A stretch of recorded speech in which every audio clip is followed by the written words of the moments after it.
This program is rated PG. It contains themes and scenes which may not be suitable for very young audiences. Parental guidance is advised. Be advised that the views and opinions of the hosts and guests do not reflect those of the station.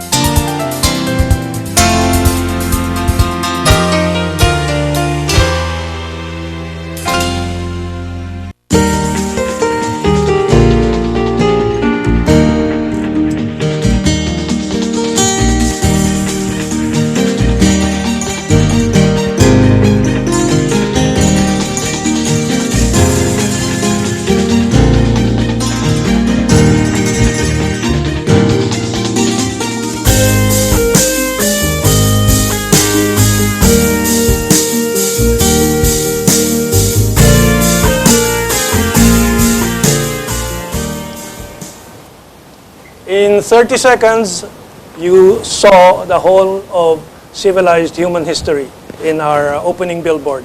This is Journeys, Chronicles of our Asian century. Many Filipinos forget that they are Asians, and this show will remind us all that we are Asians. We are part of the Asian family, and this 21st century is 100 years of our direction, our new world under the leadership of Asians. And let me quote some very significant institutions and personalities about the Asian century. Says the ASEAN Business Affairs Council in its ADB report of 2011. This is an association of China, India, and ASEAN. The report says, by the middle of this century, Asia could account for half of global output, trade, and investment, while also enjoying widespread affluence. By nearly doubling its share of global GDP at market exchange rates from 27% in 2010 to 51% by 2050, Asia would regain the dominant global economic position it held some 250 years ago, before the Industrial Revolution. Some have called this possibility the Asian century. In this scenario, Asia's GDP, or market exchange rates, based on market exchange rate, would increase from 16 trillion US dollars in 2010 to 148 trillion dollars in 2050, or half of the global GDP. Half of, you include Europe and the United States, Canada, and so on, they would not even constitute half, because you still have Africa and so on. But Asia would constitute half of the global GDP. At this point, I'd like to invite our guest, Hiro Vaswani, our regular financial analyst, and one of the leaders of the KME, the Nationalist Economic Organization, what he thinks this claim of Asia is. Is this real? Oh yeah, most definitely. The last 50 years, starting with the OPEC oil price hike in 1972 and the US opening to China, actually these two events paved the way for a shift to the Asian mainland and all of Asia up into the Middle East, and this propelled so many changes in the Middle East, and most especially here in Asia. Okay, let me go on with some other quotes. And this one is from Martin Jacques, a British public intellectual, academic, and writer of the paradigm shifting when China rules the world. Very controversial. And he says, the end of colonialism, however, was a precondition for what we now are witnessing. The growth of multi-modernities, and a world in which the new modernities are likely to prove at some point decisive.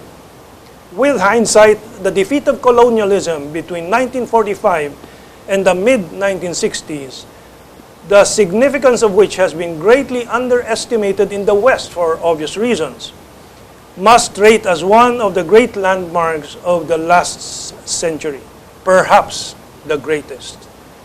So, is colonialism really at an end in Asia? Well, again, the breakup of Bretton Woods, 1972, the opening up to China, the oil price hike, which entailed a massive transfer of wealth to Western Asia, that propelled a lot of the changes in Asia. For us, that was the year of martial law. Here, the Iranian Revolution, followed by the first major world financial crisis in the 80s. And it seems that this age of colonialism is still in its last vestiges with Exactly. the recent recognition that Iran would not succumb to Western sanctions. Exactly. And you have the complete nationalization in the Middle East, Indonesia, Malaysia, of oil and strategic resources. So you can see that the shift, and then China's entry and India's entry into the World Trade Organization. It is no accident that we have a Filipino-Chinese and Indian-Filipino discussing this. But talking about China, here's what financial guru Jim Rogers, one of those who predicted the 2008 financial crisis and the previous ones. Jim Rogers there on your screen. Jim Rogers in 2012 told CNN, I have sold my house in New York, I have moved to Asia, and my girls speak Mandarin. I think she has 2 daughters. Speak perfect Mandarin. I'm preparing them for the 21st century. It's easier to get rich in Asia than it is in America now. The wind is in your face. He was talking to the American audience. No? The U.S. is the largest debtor nation in the history of the world. The largest creditor nations in the world are China, Japan, Korea, Taiwan, Hong Kong, and Singapore. The assets are in Asia. You know who the debtors are and where they are. Look at Greece. Look at Spain. I mean, I don't like saying this, I'm American, but facts are facts. Jim Rogers is very bullish on Asia and in particular China. Well, he is right in several levels about the rise of China due to its rapid industrialization. We have to understand and now accept that in less than 40 years, China has changed the face of the planet. India trailing a little bit behind. However, the rapid industrialization of China has made a few resource exporting countries rich. Brazil. You had Venezuela before. Argentina. Australia. Malaysia. During the boom, the resource exporting countries of the world basically rode on China's coattails. Yeah, we have a later quote from Deng Xiaoping. Before we go into that, the ASEAN countries and Asian countries are preparing for this 21st century. As you know, Kishore Mehbubani, who is an academic, an intellectual, I think Singapore-based. Singapore.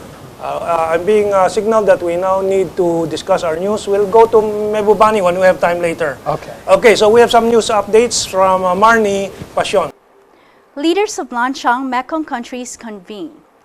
The leaders from the 6 countries along the Lanchang Mekong River convened in China's Sanya, Hainan province last March. It is mainly to discuss future cooperation from the said nations. Chinese Premier Li Keqiang said the Lanchang Mekong cooperation mechanism comes as a natural result of our existing cooperation, and will take full advantage of our close geographic proximity, traditional friendship, and complementary economies. China strongly supports the integration of the Association of Southeast Asian Nations, and the LMC will supplement China-ASEAN relations.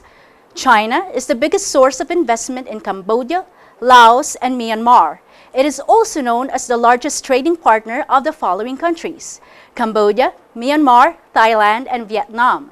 The Thai Prime Minister Prayut Chan-o-cha said that the meeting held is a new beginning in the LMC process. He co-chaired with the Chinese Premier Li, and he said meeting shows the willingness of the regional countries in the promotion of peace, prosperity, and development through solidarity.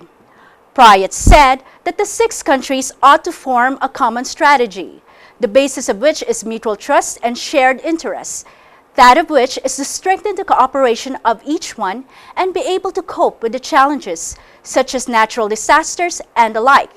The 6 countries were called by the Prime Minister to conduct pragmatic cooperation to make the LMC mechanism conducive to the regional peace and sustainable development, to become a model of South-South cooperation and therefore benefit the people in the region and the world. So, what's your reaction to this LCM of 6 countries coming together to solve the water problems of the other regions there that may be suffering, like the Philippines is, some drought?